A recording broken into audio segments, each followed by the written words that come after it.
Bonjour, c'est Olivier. Je vais vous donner les indications pour changer un cardan sur un Opel Zafira donc de 2 litres 2 DTI de 2003. Donc je vous montre à quoi ça ressemble pour que les gens me disent est-ce que c'est phase 1, phase 2. Donc 2 litres 2 DTI. Alors, je vais vous montrer comment on enlève le cardan et comment on fait le niveau. Alors, ce n'est pas du tout le même pour le remplissage, c'est pas du tout identique sur l'essence et sur le diesel. Je préfère le préciser. Alors, on va donc mettre le véhicule sur chandelle. En le sécurisant, je laisse toujours le cric. On enlève la roue. Ici, pour défaire le cardan, donc on va enlever la goupille. Avec une douille de 30, on va le desserrer complètement. Avant de commencer à l'enlever, on va appuyer un petit peu dessus, avec un petit maillet, on va donner deux ou trois petits coups pour pouvoir le décoller. À ce moment-là, on va enlever donc billet de direction, on va douille de 18. Ici, on est sur du 19. On va enlever aussi la biellette de bar stable, donc on est sur du 19. On va retirer donc ensuite, hop, ici le moyeu à cet endroit-là. On va sortir ici, donc ça c'est du 18. On va retirer l'écrou qui permet de bloquer le moyeu au triangle. Pour vous faciliter, dans la fente, on va mettre un burin. On va écarter, on va tapoter pour écarter. Et une fois qu'on a fait ça, on va pouvoir le retirer. Pour le retirer, assez simple, si vous n'avez pas de barre, rien du tout, on met une corde ici, vous faites 2 ou 3 tours de corde. Vous faites glisser une barre à l'intérieur de la corde, donc ça va donner quelque chose à peu près comme ça. Et on va faire un levier. Et on prend appui ici, bien sûr, et on met une cale en bois pour pas abîmer. Et là, on va faire levier et on va pouvoir retirer tout l'ensemble.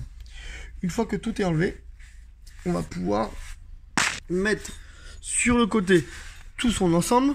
Donc on le retire, on le met sur le côté, donc on met tout son ensemble sur le côté. Et pour pouvoir retirer le cardan qui est au fond, on va faire le levier. Donc on va faire le levier par en dessous, entre la boîte et le cardan. On a de quoi passer et on fait un démonte pneu et on fait le levier. D'accord, on essaie de faire le levier. Si ça veut pas venir, on prend un petit marteau et on tapote légèrement pour pouvoir le faire sortir tout doucement, car il y a une bague qui permet de le retenir. Voilà. Donc attention, vous allez juste avoir un peu d'huile de boîte qui va couler. Alors pour ensuite vidanger l'huile de boîte, c'est assez simple. Vous allez le retrouver, il va être ici, juste en dessous. Hop, je fais le tour. Juste là, on va le retrouver ici. On va le retrouver là. Donc là, on vidange la boîte ici.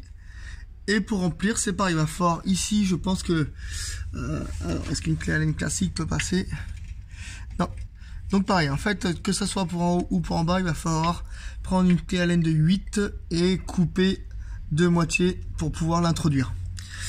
Et pour le dessus, rien de plus simple, c'est pareil.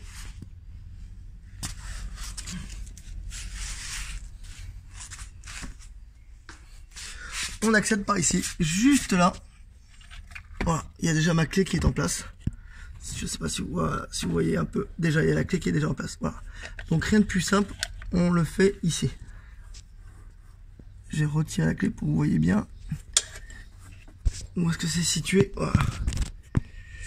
Alors, l'éclairage, on n'est pas... Toujours pareil, on n'est pas au top avec l'éclairage ici. Donc, hop là.